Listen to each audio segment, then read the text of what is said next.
It's all anonymous, but you will hear from her heart what she's been going through. It's been very, very challenging. And hopefully today we can give her some really good tips and techniques to carry forward in her marriage for closeness. So without further ado, I'd like to introduce you to Avigail. She's been married for 3 years. Was it 3 years? We make them up as we go along. Yeah, you see? Okay, 3. Yeah, Okay, says 3 years. Okay, fine. Well, she said 2 kids on her chart, whether it's either 1 kid or 3 kids. So you don't know. So the math isn't going to work out on this one, but we're still going to give a warm welcome. Newlywed, kind of. Ish. Okay, but we would like to give a warm welcome. Abigail, welcome to the Ladies Talk Show. Hi, thank you so much. Yeah, good. Very good. Thank you very much for being with us. So maybe would it be possible for you to very anonymously give us your background of your marriage? Just tell us a little bit about the marriage and about what you thought when you got married and how it's been going. Again, no identifying information about your husband. Sure. So we got married about 3 years ago, and we both come from like a Bais Yaakov yeshiva background. And while we were dating, we talked about, my husband learning in the evenings, and it was just assumed that he goes to Shul for, at least the 3 minyanim a day and Shabbos. And in the beginning, after our wedding, it was okay. Like, a couple things missed here and there, but nothing significant. And then, like, slowly but surely, as the years went on, my husband doesn't really go to Shul at all, and he doesn't really learn, and he's just super lax about things related to religion in general. And this was not really what I was expecting. And now that we have children, it brings up a lot of concerns for me, because I feel like if it was just me, I could hold my own and I could handle it. But once it comes to my children and what they're exposed to and, what they see at home, it's very concerning for me. And I want to be a good wife and a supportive wife for my husband. But at the same time, I want to raise my children in a certain way. Right. Okay. Whoa. Oh my whoa. gosh. Wow. Yeah. Whoa. Yeah. I hear it. Yeah. So first of all, also for our watchers, people who are watching the show or listening to the show now, we are not doing this show live because it was a time conflict with when Avigail could be on the show. So we're not going to get the usual social media interaction that we usually do. So just so you should know from the get-go, it's a little bit of a different show. But as you see, this is God has His ways. He must have made it this way because we can go very deep here and very intimate. And appreciate Abigail being so forthright. Yeah, by the way, I wish I'm hearing her speak, and it's unreal. I'm literally like deja vuing back to my own beginnings of my marriage and what my expectations were and what I thought. And again, also my husband from birth, me from birth, coming from that world and what I expected my life to be like. And I'm thinking, oh my gosh, if I had someone that I could call and deal with it that early on, because just recently my husband found a letter I had written to him during that 3, 4, 5, maybe it was 5, 6 years of marriage that we were going through this sort of struggle, and he literally read it to me, how I was saying to him, and I cry thinking you're not wearing tzitzis, and I want my sons to wear tzitzis. How am I going to expect my sons to wear tzitzis if their father isn't so careful about it all the time, and why aren't you getting up, and when you're sleeping there? I'm thinking, I was literally like, I wrote him this devastating letter, and he's like showing it to me going, he had kept it. All these years, we're married now 23 years. He kept this letter. He felt like such a failure to himself, because he himself felt it, but to him, to me, I'm listening to her and I'm like, more power to you, Avigail, because I didn't have that. I didn't have anyone that I could say to reach out. Yeah. How is this? Why is this normal? And how do I navigate this? You and it was panicked by yourself. Oh my God, it was terrible. So wait, how did you? So for 2 questions. One is, when you wrote the letter, what was the effect on the marriage? Oh no, and it was I wrote the letter from literally a place of I think I was crying one night, and I'm like, I'm just gonna write, and I wrote the letter, and I really, even reading it now, it pains me to read it because it's so hard on him. and it's like I'm knocking him on everything, and I'm like, and this, and I wanted this, and I expected you to do this, and I'm thinking, I expect him to be in shul 3 times a day. You know how hard it is for a guy to be in shul, and he was newly married or whatever, or he had a hard day, and he doesn't want a mother or a rabbi on top of him, and I was literally policing him like that, and it was, again, I'm waiting with bated breath to hear what you're gonna say, because to me it was, I wish I could go back and redo that, because it was so So what was the circumstances of why he's reading it to you now? Because it happened to be that, again, because he was cleaning up his stuff, and he found it, and he opened up, and he was reading it, and he was coming to sort of give it to me, Baruch Hashem, because we're in such a different place, and where he's gone leaps and bounds in his, he's a rabbi, he got smicha, like he wakes up it's not, I don't even have to boo, and I've become so quiet, not literally saying, it's not my place, and doing what he's saying, that he was literally coming to show me, oh my gosh, look at where we've come. The message you used to give, and now look at who you are how, now. and also he was also kind of wanted me to be like, oh my God, never. Like, what did I do to you? That was, but it was, I literally feel like deja vu, like I'm in her world. Wow. Yeah. Well, just like Sydney said, because she emailed us after her show, and she said, I just feel so like I'm going through the world in a different way now, knowing she said it specifically, a weight has been lifted, and knowing that I'm not alone, and whether a woman's husband is from at all or not from at all or halfway or whatever, we're all dealing with very similar issues. Every husband trafes a fork in the kitchen every now and again. Right. Whatever it is. Yeah, very good. So why don't you continue, Avigail, and tell us a little bit more, give us more of a picture of what you're dealing with. So I think one aspect of it is comparing myself to others in my circle or my family. Like, I understand that some husbands miss shul once in a while, or they'll have short periods of time where they stop learning. And, even if I go to a speech, they'll say, if your husband misses shul once in a while, don't go crazy at him. And that all those things are like a stab to my heart, because what happens if your husband misses shul for 2-3 years straight? Right. It's lonely. It sounds like you're in a place where there's not many people to relate to. You're like, oh, that's great for all these women. Hi, I'm over here. I'm in a completely different category. Yeah. It's kind of rubbing face in it. Yeah, very hard. Yeah.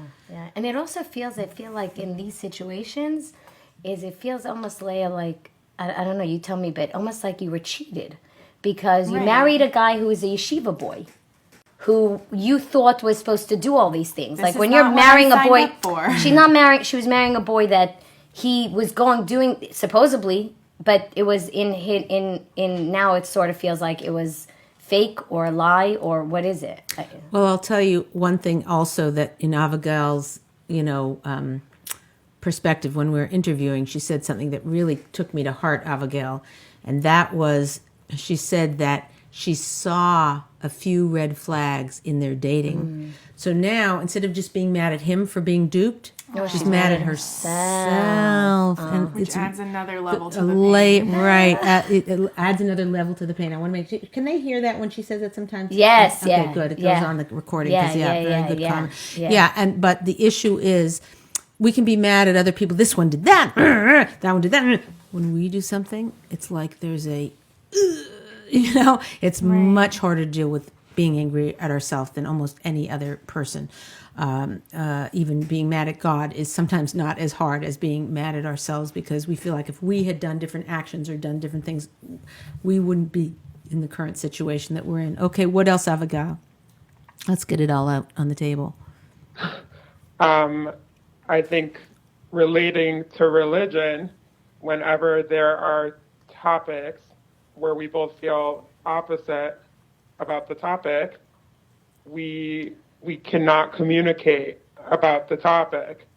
And it either turns into like a Cold War where we're both ignoring each other for like a week until it blows over, or it turns into like a really big fight.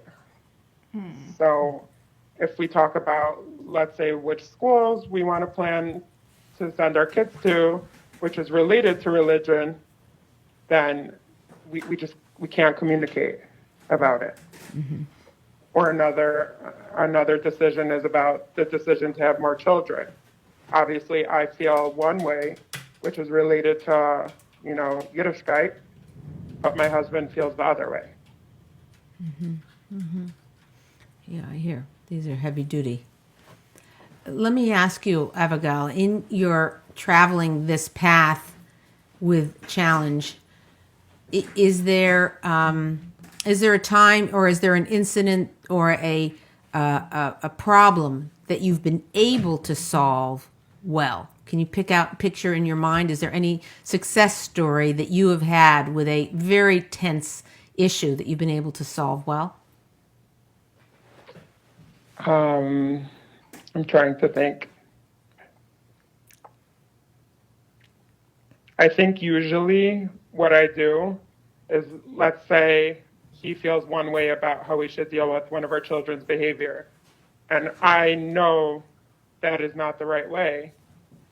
So I usually let him just go explore his way of treating our child, and eventually he realizes why that's not going to work, which is originally why I didn't want to do that.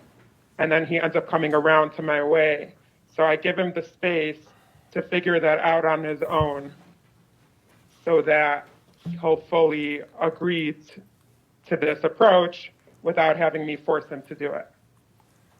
Brilliant. Brilliant. Yeah. If I can ask her a question, because it was the way I used to feel, do you find that in general other things now start bothering you because a little bit of your respect, I found my respect for my husband lowered in so many other areas because of the spiritual aspect, that he wasn't the man spiritually that I expected, that in other areas I started to just be a little bit more critical, and I was a little bit like, I really felt, and in that letter, it was so clear that I didn't respect him. And it wasn't just on the spiritual. It had sort of gone into other areas. I had someone put it to me in like summarizing that, what happens in your mind. She's like, if he's not davening and if he's not learning, at least he could help me wash the floor. I'm pregnant. I'm here scrubbing the floors, and he's watching a television show I want nothing to do with. And so it was almost like this, like, if you're not going to do all those things, then I need something else. Like, so meaning in all areas it seeps in. Does Avigail, do you find that it's seeping into other areas, or it's just when it's the spiritual? Possibly. And there's also like a financial aspect to our relationship where my husband didn't take my opinion into consideration, and it ended up being a bad financial move. So I think with the religion and the financial part, my respect definitely, suffered for him. Right. So I'm going to, right now, because this is deep and heavy and suffering and emotional, and we're totally with you, Abigail. We get it. And it's not trite at all. Very, very crucial issues. But I want to right now just give you 5 secrets so that at least, as we're building forward, we can build on tools. For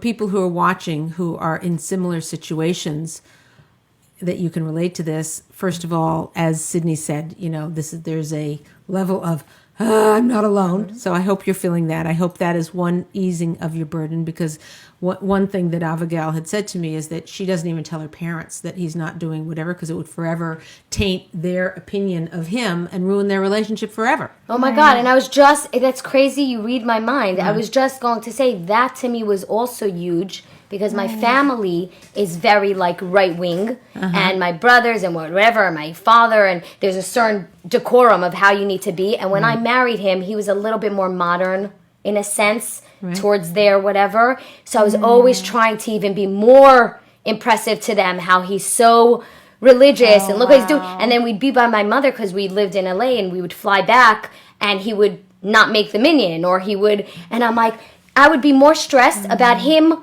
his image to my parents and to my family, to my brothers and to everything, even though I've learned over time that everything I saw was not so real either, meaning everyone had their own little things too. Everyone's I was got their judging peckle, their religion on whatever. I couldn't really, but I was so much, I was afraid. I could never. Afraid of we told you, see? This is what or afraid of what my parents would think or my family would think. It was, oh my God, Avigail, you're like me like 23 years ago. Oh, exactly, 23 years ago.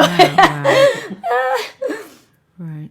Wow. So I just feel anyone who's listening to this and whatever, that if you have if you know that there's answers and that there has a Masorah. The show last week, I went through in very minute details, the show with Hannah. I went into very minute details of this, what I'm about to give you now, so I recommend that you watch that. On our Facebook page. Yeah. Everybody who's here, go watch it now. Yeah, it's really clear. So I'm going to go through them now in a much more truncated fashion, just so you got... there's nothing like, you go to a thing and you come home with something real, a piece of treasure, a little piece of gold. Something to hold on to. Right, something to hold on to that can help you through this. And we did have a prerequisite that before these 5, if a husband, this is what the Rebbeim, many rabbis had told me, because I did a lot of research on this topic, if the husband lets the wife follow halacha, not homras, not all the fences around the fences around the fences, but the actual halacha, and you need to have a rav to find this out. But if she's following that and he lets her or supports her, fine. The marriage can be good, you can be close, and as Avigail said, when things are good with them, they're very, very good. Okay, as defined by Avigail. Avigail is closeness and working together, and she sees all the things she admires. Good sign. Good sign.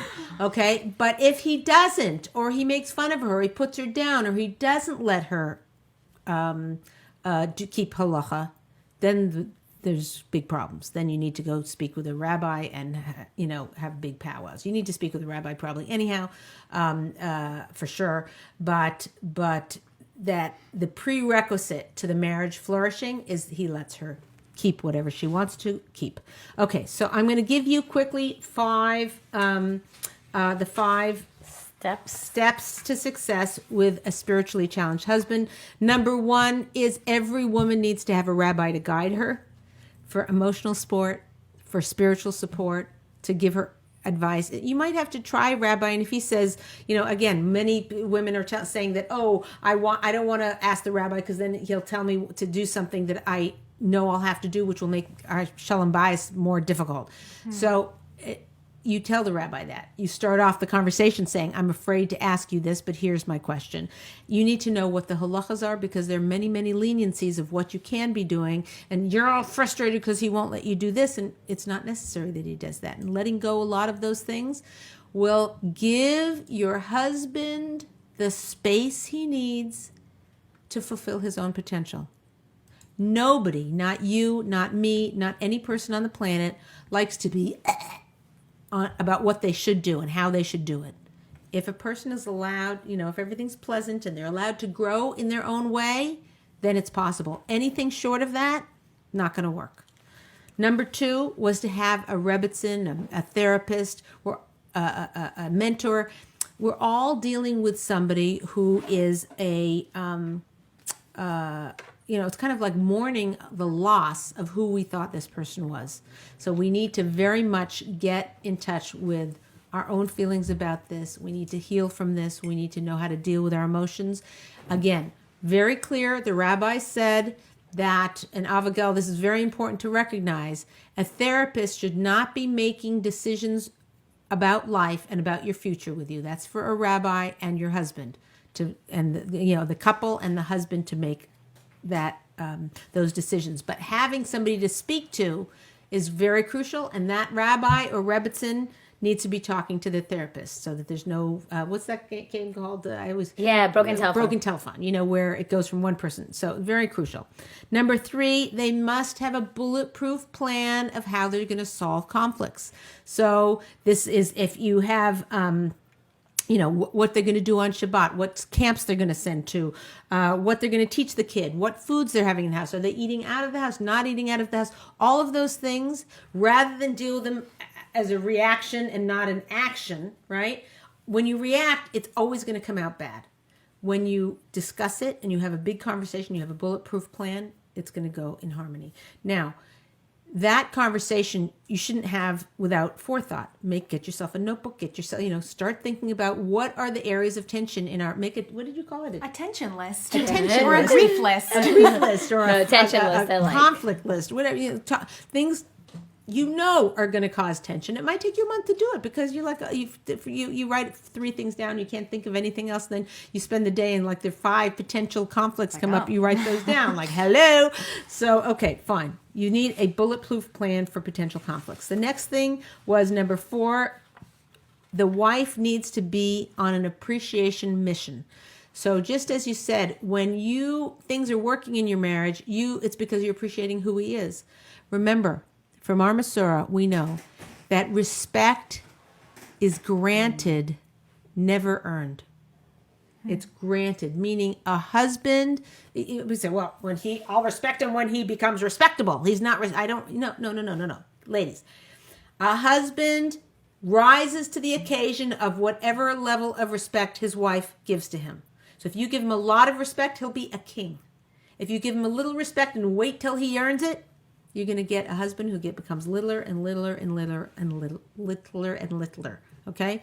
So this is making an appreciation notebook and focusing on the good things help you in a time when he's doing something you're like, I can't believe it's Shabbos and he's on the phone and what do I do? And you feel sorry for yourself. You know what? He's very, he swept the floor for Shabbos, or he helps with the dishes, or look how sweet, he doesn't help at all around the house, but look at him on the couch with my son, look how he's interacting with him. Find something, anything, why you married him in the first place. Very crucial. A woman needs to be doing that ongoingly. Last one is that you want to inspire him, not be his police. So when you're inspiring him, that means you're thinking of ways that, having different Shabbos guests that you like to have that he might be inspired by, or doing volunteer work together, something like that. You want to be his inspiration, but not his police. And you never, ever want to say anything about, how come you're not going to minyan? How come you're not learning? How come you don't do this? Why aren't you keeping kosher? Why do you do nothing? Zero. And that was very clearly covered. We talked about a woman on a diet. If a guy came and started talking, if her husband started talking to you about the diet, she would go away. Same thing here. Not your business to be telling him that. Now, it's your business to think about ways that you might get him to grow, but not to say anything or show it as Sarit said in last week's show, shooting him daggers because he's not doing what you want. So those are the basic 5 things. The other couple of points I wanted to add, besides that a woman's not in charge of her husband's spirituality, his Yiddishkeit, what he's doing, his halachas, that's not her job, and it'll always backfire. We're looking for 0 tolerance for any comments about it. For her, here, ladies, right? We got the duct tape. I'm pulling out the duct tape in case you can't see, Avigail. It's a tool we use here. Yes, it's pink and black polka dotted duct tape. But also, a man has to have the space to grow at his own pace. And if he doesn't have that, you got no hope. If you're wagging your finger at him and telling him how he should be and who he should be and what he should be doing, or just feeling it and giving him looks and whatever, making it very clear in how you're interacting with him that you do not approve of his behavior, it'll take years to undo that damage. Don't even start. 0 tolerance policy. The other thing is that if you take out your frustrations with Hashem, with God, instead of your husband, much better, instead of saying, how come you're not going to shul?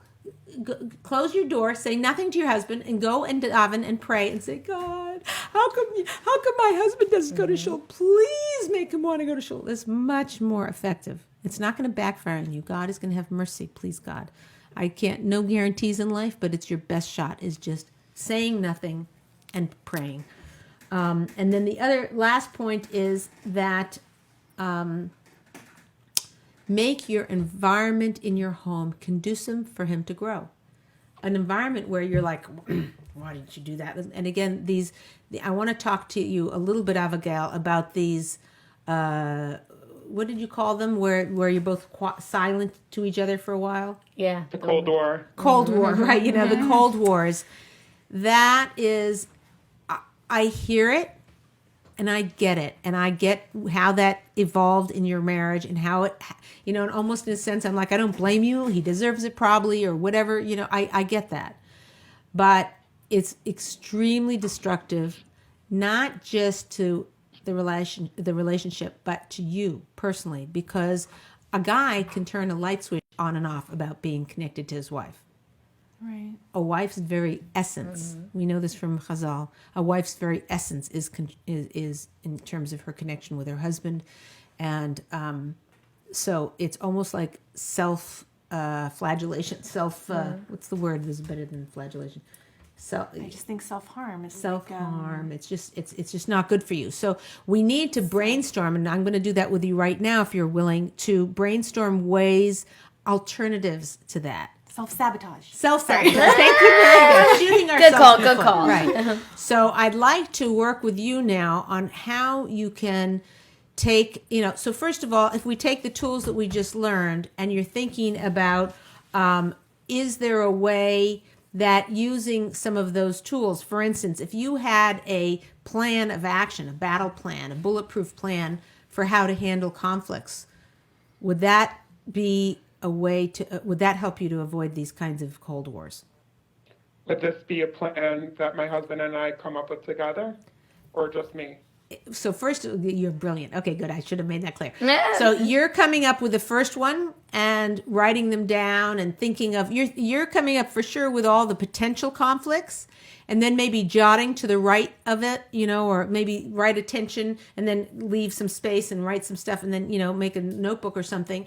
And you're writing down potential solutions like, camp. We always fight about where they're going to go for camp. So how about one summer we go his way, one summer we go my way? How about, we do homeschooling over the summer. Good luck with that. Yeah. busy. Mommy camp. Okay. So whatever it is, you can come up with a few things that not are your way or the highway, but that are, what would you, be willing to give up that would still be good for the kids. And this can be done with a mentor or with a rebbitzin or with a rabbi, somebody or a good friend, or maybe somebody who we had on the show last week, Sydney, she said she started a little bit of a support group of women who are going through this. And, you can advise each other. You can say, we always fought about which school to go to until we decided this is the school they're going to go to and that's the camp we're going to go to, or whatever. Everyone comes up with their own solutions that are workable, but there are people who've been married 10, 20, 30 years with this exact issue.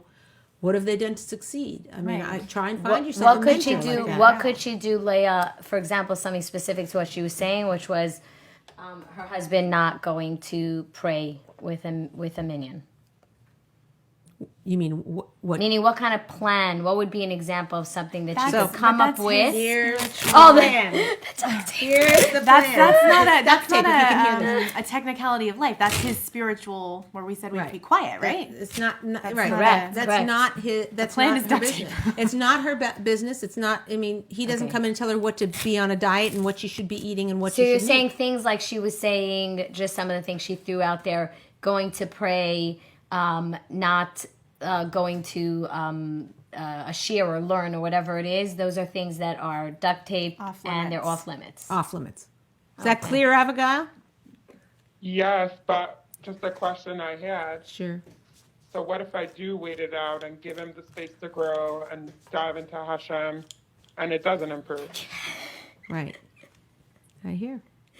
You keep doing it. You keep praying. Because here's the thing. It might take 20. No. Yeah, I was gonna say. Been there. Yeah, I'm like it might take. No, thank God. It might take a few years, but know that there is a light at the end of the tunnel.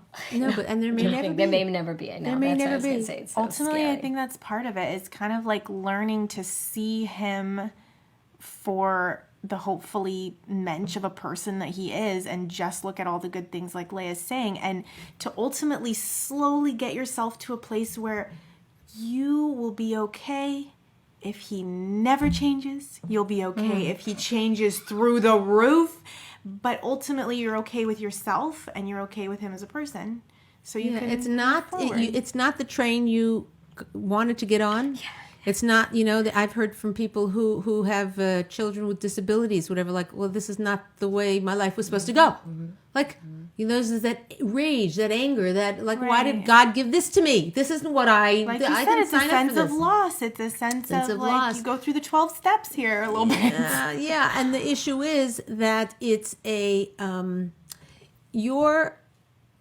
mavataring, you're giving into what Hashem has given you, right, is a very holy and important thing. And it is singly the only way that your husband has a potential to change is for you to give him the space to be who he is. And in our prior interview, Avigail, you had said that his parents had kind of squelched him and forced him to go to a yeshiva that he didn't want to go to, and they put a lot of pressure. This, where he's holding now, is the first taste of any kind of self-choice and freedom that he may have ever had. Wow.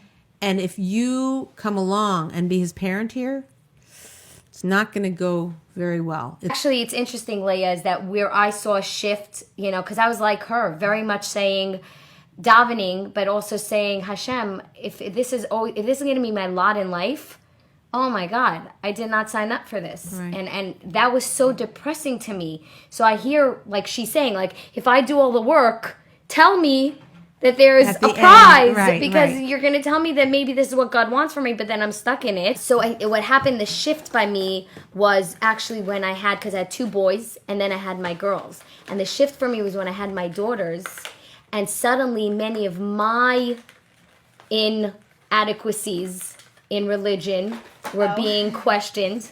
Because now, for example, when my husband was, let's say, wouldn't wear the tzitzis, or he wasn't waking up for Shacharis, for me it was like, oh, my kids are going to see that. What kind of home am I trying to bring up? I want my kids to see. Oh, and now when you had to be the role model for girls. Yes! And like, suddenly my tznius, house, why am I wearing no pantyhose if I should? Or why am I doing that? Oh, I don't want my girls to do that. Why am I doing that? Wow. It was such a wake-up call to me that thinking to because he never said anything. But all I kept thinking was, OMG, if he would sit there right now and say, what are you doing? A letter about all the little... What are you doing? Your daughters are going to see that. Yes. So I would feel so, ripped apart. Like, let me grow in my spirituality at my pace. Right. And that was an eye-opening moment for me. That's what I'm saying. No one should have to wait for that to happen. But that was so eye-opening for me. And that was when I really learned to not only zip my lip and put the duct tape on, but to really be so accepting when it was my fault to his fault, and that changed so much. Avigail, did you hear what Sarit said? Yes, it was very good advice. Thank you. Okay, thank you. Yeah, only because it's personal. It was literally, I feel like I'm living, and Neba, who wants to wait years to have more children for it to... click in, to understand. You two should be friends. That's right. It's good. Okay, now and we're back also on. we were talking about the train that people who have kids with disabilities or whatever it is. Like, this isn't the train I got on. There's excuse me, and there's a betochen, an ability to understand, an emunah in Hashem, just belief in God, belief. that whatever, and trust, and trust. So it's all for the good, and this was meant to happen. And rather than feeling like, why is this happening to me, and I don't deserve this, and like we're on the wrong train. For whatever reason, Avigail, this is the train that God gave you. He might think very highly of you to give you such a big challenge, okay? Okay, but this is the train. And rather than thinking, oh, I want a different train and whatever, one thing that the rabbis were very, very clear about, if the husband lets her keep halacha, the marriage can be close. Things can work. Even if he does nothing forever, it can work. If he doesn't, and he's combative and, whatever, then it's an issue. Now, if he's in general, this is the life he wants. He wants to raise kids religious. He wants to, be in the community or to have, keep Shabbos or whatever. If that's what he in general wants or whatever, that's wonderful. That's kind of like a bonus or whatever. I don't know wherever he's holding. But the main issue is for you to say nothing and do nothing and give him the space to appreciate Yiddishkeit from afar. To be, let him be on the side. Let him see how beautiful it is, how beautiful you're interacting with the children, how wonderful it is that you got sick and people brought food over to you. It's like that, don't say, see how good it is to be in this community. See, no, just zip your lip. Let him observe it. Right. And by observing it, it's and there's no guarantees, but that's your number one way to get him to be closer, because he will see. He'll more powerful than the words. More powerful than the words, and he'll have the space. If you're constantly making him wrong, constantly making him feel bad, and as Sarit said, she would shoot daggers at her husband if he didn't do what she wanted. He knew. So it's not just shutting your mouth. Maybe duct tape on your eyes. Your eyes. Don't take your eyes and your mouth. That's right, So the point is that you do have the power in your hands to bring the peace into your home. And these cold wars, let's say it's 99% his fault, these cold wars. Still 1% your fault.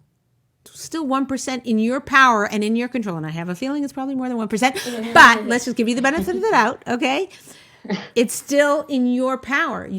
Women have a lot of power in the world, in their relationships especially. This is like a game changer. Like, you are going to start shutting up. Like, you're going to say nothing, and you're going to watch closeness in the marriage. Yeah. That's just how it is. There's not one time where a look or a comment or a thing. If you were on a diet and he says, "Oh, you sure you want to eat that? You sure?" There's not one time that for a month you weren't seething about him doing that. And he knows your opinion. Yeah, he already knows. You. He knows. Thank you. So the more quiet you are, the more closeness you will see in your marriage. It's going to be a miracle. Okay. I just had a question. Sure. Do you have like strategies how to hold things in but not get resentful, so that there's a buildup one day and I just like burst out everything I've been swallowing? Brilliant question. Yes. So 2 ways. One is to keep a journal that is locked with a key. Go buy one with a key, okay? That's one way. Just blast it out. That really does work. It really works. For some people it may not work, but a lot of people that works. The other thing is to get yourself a mentor or a Rebbitzin that you can say, "I don't know what to do. He just did this." And everybody went to the Purim Carnival. He was the only one who wasn't there. I had to sit there by myself with my kids. Let it out, but not to him.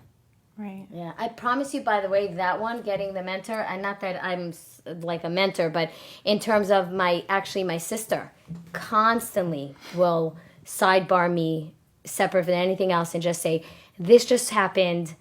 I'm seething, or I'm so upset, or I don't know what to do with it." And then we process it together. And then she's like, "Okay, let's go on." And it's like, and she knows she can now because she's the one that's literally 21 years younger than me or whatever. So she knows, like, okay, I've been there.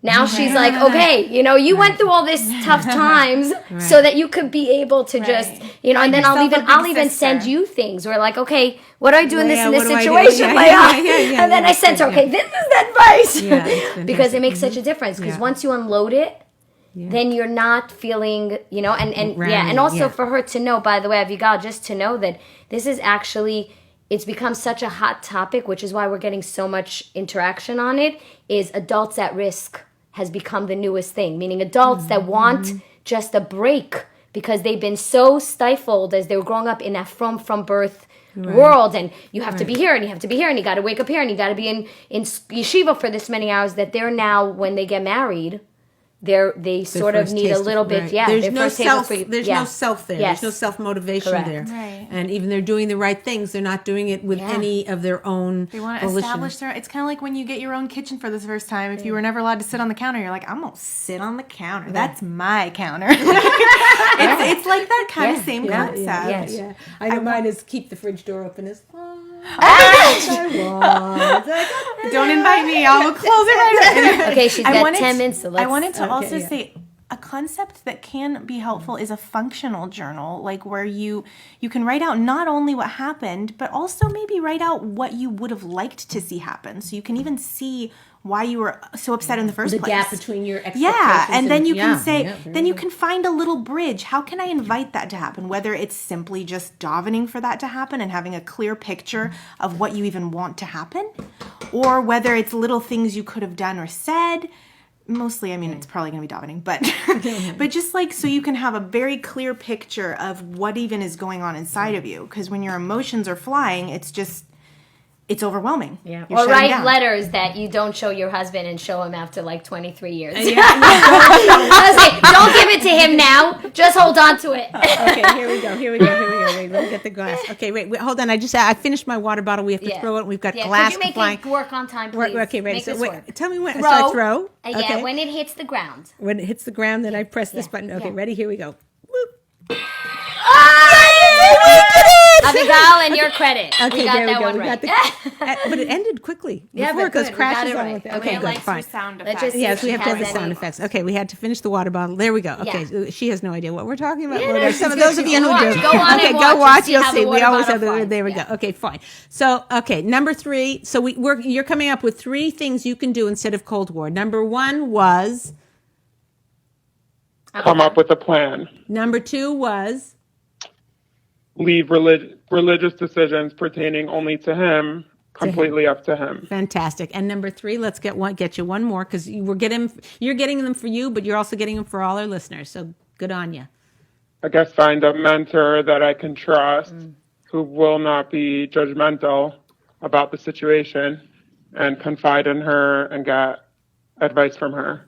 It's fantastic. Yeah, and have a space to unload. Even if she doesn't give you advice, just the fact that you can unload to her and say, oh, Right. all my dreams and all my aspirations and everything is like down the toilet. And she could say, I like to say, find somebody who won't be surprised. Like, you know those people who just, like, nothing could, like, shake them up. Nothing could surprise them. You could say, like, anything, and they're just, like, there to listen. Yeah, I got it. Right. I got you. You know, I mentioned to Leah that I had spoken to somebody about it, and her mouth was just wide open while I was describing Okay, what not was the happening. person. No, we're going to go deeper into it. like, I don't want that expression. That's what my husband sees from Right, me when it he was doesn't so- go. We don't need someone who's going to panic. well, or... also one of the things that a big Rebbitzin from the East Coast said to me is, she said, it's very nice to have somebody whose shoulder you can cry on, as long as God is still on that shoulder. Wow. So the person, that is person connected. has to be very connected. You know, I know you said you saw somebody who wasn't from therapist or whatever, and you have to be very careful because, you know, the big prevailing thing in therapy or whatever, I'm not an expert, but I know it's self-actualization. Yeah. And do what makes you happy. Yeah, and it's a little scary. Yeah. It's a little scary. They don't necessarily have the guiding of, you know, is it about your Look, we all want to be self-actualized. We want to fulfill our potential and whatever. But maybe God is a little bit smarter than we are of what we need. And maybe having a difficult 2 years with our husband where it's just every day is a trial, tribulation, maybe that bonds us closer to them. And maybe our whole life we've gotten everything our way and and we're a bit of takers, you know, that's just how we grew up, you know, we're that's generation snowflakes, everything coming at me, you know, so I get this, I get that, you know, and I'm special, I'm a snowflake, you know, so maybe, right, so maybe God knows if we spent 2 years of challenge, we're going to realize, you know, this taking isn't really working. I need to learn to be a giver. I got to work on that. I got to work on that. And, you know, maybe we're forced to work on that. Very hard. One of the Rebbitzins who I spoke to said, you know, one of the things that can really help if the husband's gone off the derech and the wife is being spiritual and she's following all the letters of the law, not forget about the letters of the law, keep the letters of the law, but get inside a Musar Sefer, get inside a book that's talking about character traits.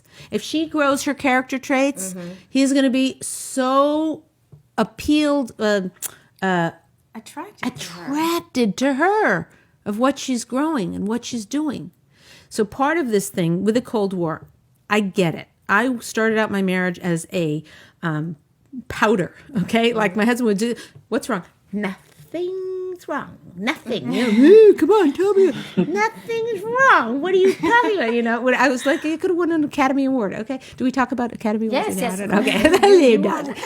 I could, it was ridiculous. So I get it. The Cold War, it's like you get in the thing. It's like, oh, here we go again. And you start, going down that tunnel. It's, first of all, if you run to your journal and write it down, but also if you recognize, if at a point, especially once you get a plan down, then you can say something like, I see that this issue is going right where neither of us want it to go. We don't want to go there. I can see this is the kind of topic, if we keep talking about, there's going to be a Cold War. How do I heat this up? How do I warm this up? Listen, let's drop the conversation right now. I'm making you cookies, chocolate chip or vanilla or whatever, what can we do to nip this in the bud? Be honest about it. Communicate with it. Call a spade a spade. Say, this is the kind of topic that could cause us to not talk to each other for a week. I'm not willing to do that. I love you too much. I want to be close to you. I want our relationship to be good. Be open about it. And that can also be a good way to stave it off. Okay, Last question for you, Avigail, because we only have about 3 more minutes. So if you have any final questions before we end the show. I guess my last question would be what to do when my children get older and they start asking me questions, such as why, doesn't our father go to Shul like we were learning in school? You won't have to worry about it. You'll be doing such a good job that it's going to be fixed by that time. Honestly, no, in all honesty, I was going to say, you don't do that. You don't think about tomorrow even. Yeah. You stay in today. Yeah. That was advice that I was personally given about a personal challenge from a amazing high Rav who said, nope. You don't do that. You don't think about the future right now. It's right in now Hashem's hands. Yeah. When you get to that, Leah's still here. Right. But I'm telling you, you're not going to be asking that. Amen. But here's the situation: is that asking that question is a part of the plan. Like you need to find out from your husband. Listen, if one of the kids asks me, how come Daddy doesn't go to Shul? What do you want me to tell them? Do you want to say, oh, Daddy has a condition. He's always sleepy in the morning. He needs his rest. How do you want me to answer it? And he might say, first of all, he's going to be blown away that you asked him this question. Wow. Yeah. He's going to be like, oh, wow. It might give him food for thought. Yeah. Like what the long run might be. Yeah. And he might say, just tell them that some people go to Shul and some people don't. Mm-hmm. And then you say, well, I'm afraid, I really want to raise them so that they actually do go to Shul. That doesn't really work for me. If you want me to say that, I'll reluctantly do so. Can you kind of think of a way that I can say it to them that wouldn't say it like that? And he might say, and if you say it as sweetly and nicely like that, he might say, well, maybe tell them, for now, this is what Daddy does. And sometimes maybe he'll go more, sometimes less, but this is where he's holding right now. Because your husband, particularly because he's been put down by his parents or pushed in a certain direction, he needs some freedom right now. And he needs love and support from you to just give him his space. And that's very crucial. You're just newly married and he needs that space right now. And even though it's so challenging for you at this time, your husband's not giving you that challenge. God himself is, and he knows what he's doing. And I just bless you that it should go well and that you should have kavana, you should have closeness to God and closeness to your husband to 120, that your children should grow up safe and sound. Amen. Thank you very much, Abigail. It's a big gift to have you on the show. Yes. This is Ladies Talk Show with Leah Richheim, and we'll see you guys next week.